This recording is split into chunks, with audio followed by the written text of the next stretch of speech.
हर दिन भारत के 30 करोड़ से ज्यादा घरों में चूल्हा जलता है। हम सब जानते हैं कि यह गैस एक लाल सिलेंडर में आती है और वो सिलेंडर गैस एजेंसी से।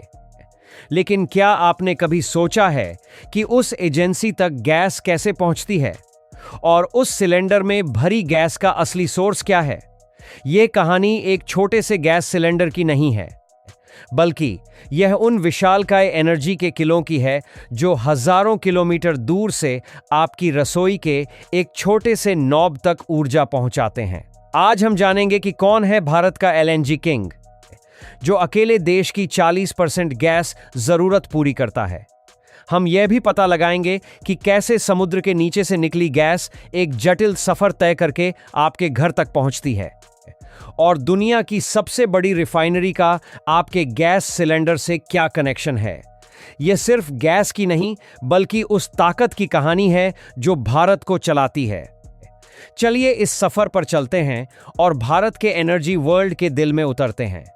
भारत की एनर्जी सप्लाई का कंट्रोल मुख्य रूप से कुछ चुनिंदा जगहों पर है। ये वो पावर सेंटर्स हैं जहां से देश के कोने कोने में गैस भेजी जाती है, और इस लिस्ट में सबसे ऊपर है गुजरात। हमारी लिस्ट में पहला और सबसे बड़ा नाम है गुजरात के दहेज का। इसे भारत का एलएनजी किंग कहना बिल्कुल सही होगा। पेट्रोनेट एलएनजी की तरफ से चलाया जाने वाला यह प्लांट दुनिया के सबसे बड़े एलएनजी इंपोर्ट टर्मिनल्स में से एक है। इसकी क्षमता इतनी ज्यादा है कि यह अकेले ही भारत की एलएनजी जरूरत का लगभग 40% से ज्यादा हिस्सा पूरा करता है। सोचकर देखिए, कतर, ऑस्ट्रेलिया और अमेरिका जैसे देशों से आए विशालकाय जहाज यहीं आकर अपनी गैस उतारते हैं। यहां से गैस को हजारों किलोमीटर लंबी पाइपलाइनों के जरिए गुजरात, महाराष्ट्र, मध्य प्रदेश से लेकर उत्तर भारत के दिल्ली और उत्तर प्रदेश तक भेजा जाता है। सच कहें तो यह प्लांट भारत की एनर्जी सिक्योरिटी का सबसे बड़ा गेटवे है। नंबर 2 पर है गुजरात का ही एक और हीरा, हजीरा। दहेज से भी पहले हजीरा ने ही भारत को बड़े पैमाने पर एलएनजी इंपोर्ट के खेल में उतारा था। शेल जैसी ग्लोबल एनर्जी कंपनी की तरफ से ऑपरेट किया जाने वाला यह प्लांट सिर्फ एक टर्मिनल नहीं, बल्कि एक पूरा इकोसिस्टम है। साथ ही यह भारत की सबसे पुरानी और सबसे महत्वपूर्ण gas pipeline Hazira Vijaypur Jagdishpur pipeline का स्टार्टिंग पॉइंट है। यह वो स्टील की धमनी है जो पश्चिम भारत से गैस लेकर 1700 किलोमीटर से भी ज्यादा का सफर तय करके उत्तर भारत के दिल तक पहुंचती है और रास्ते में हजारों फैक्ट्रियों और पावर प्लांट्स को जिंदा रखती है। अब बात करते हैं तीसरे सबसे बड़े नाम की, जो है गुजरात का जामनगर। जब हम एनर्जी की बात करते हैं तो रिलायंस की जामनगर रिफाइनरी को नजरअंदाज नहीं किया जा सकता। यह दुनिया की सबसे बड़ी ऑयल रिफाइनरी है, लेकिन इसका एक और रूप है जो सीधे आपके किचन से जुड़ा है।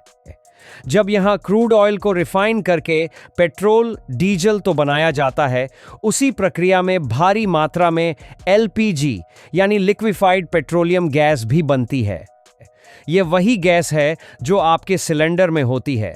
यह प्लांट दिखाता है कि कैसे प्राइवेट सेक्टर भी भारत की ऊर्जा जरूरतों को पूरा करने में एक बहुत बड़ा रोल निभा रहा है। यहां बनी एलपीजी पूरे देश में भेजी जाती है, जो करोड़ों सिलेंडरों को भरने के काम आती है। यह मेड इन इंडिया एनर्जी का एक जीता जागता उदाहरण है। दोस्तों, अभी तक हमने जिन प्लांट्स की बात की वो ज्यादातर इंपोर्टेड गैस पर निर्भर हैं, यानी हम दूसरे देशों से गैस खरीदते हैं। मगर हो सकता है कि आप में से कुछ लोगों के दिमाग में यह सवाल आए कि क्या हमारे पास अपना खुद का गैस का कोई भंडार नहीं है। तो आपको बता दूं कि चिंता की कोई बात नहीं है। मुंबई से लगभग 160 किलोमीटर दूर अरब सागर के बीचों बीच स्थित है मुंबई हाई। ये ओएनजीसी यानी oil and natural gas corporation की तरफ से चलाया जाने वाला भारत का सबसे बड़ा offshore oil and gas field है। यहाँ हमारे इंजीनियर समुद्र की गहराइयों से हमारी अपनी धरती का तेल और गैस निकालते हैं। इस कच्ची गैस को समुद्र के नीचे बिछी पाइपलाइनों के जरिए महाराष्ट्र के उरण प्लांट तक लाया जाता है। उरण प्लांट में इस रॉ गैस को प्रोसेस करके साफ किया जाता है।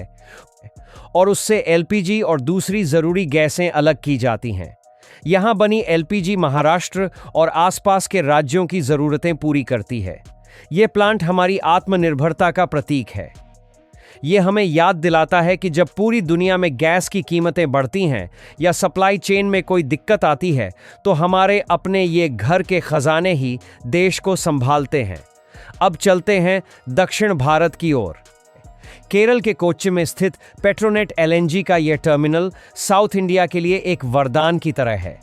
एक समय था जब दक्षिण भारत के राज्यों तक गैस पहुंचाना एक बहुत बड़ा चैलेंज था, लेकिन कोच्चि टर्मिनल ने इस दूरी को मिटा दिया है। आज यह टर्मिनल केरल, तमिलनाडु और कर्नाटक की बढ़ती ऊर्जा ज़रूरतों को पूरा कर रहा है। यहाँ से पाइपलाइनों के जरिए गैस इन राज्यों की फैक्ट्रियों, पावर प्लांट्स और घरों तक पहुँच रही है, जिससे वहाँ के विकास को एक नई रफ्तार मिली है। तो अब यह सवाल भी दिमाग में आता है कि इन बड़े प्लांट्स से गैस आपकी रसोई तक पहुँचती कैसे है। देखिए, यह सफ़र एक हाईली ऑर्गेनाइज्ड सिस्टम पर चलता है। पहला कदम है कलेक्शन और स्टोरेज।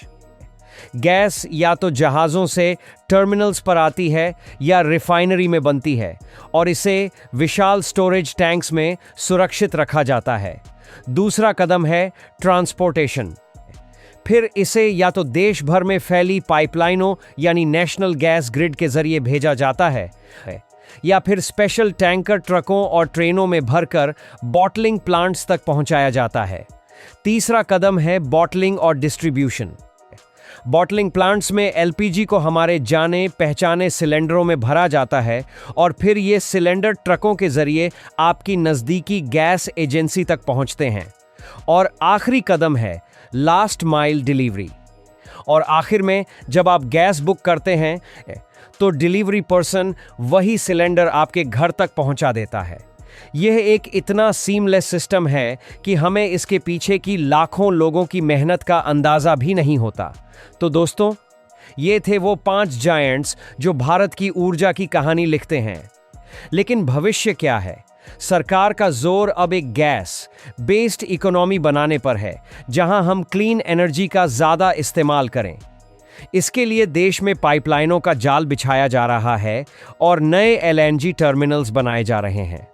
हो सकता है कि आने वाले सालों में ये लाल सिलेंडर हमारी रसोई से गायब हो जाएं और उनकी जगह सीधी पाइप वाली गैस ले या शायद इलेक्ट्रिक कुकिंग और ग्रीन हाइड्रोजन जैसी नई टेक्नोलॉजी हमारी ऊर्जा की परिभाषा ही बदल दे।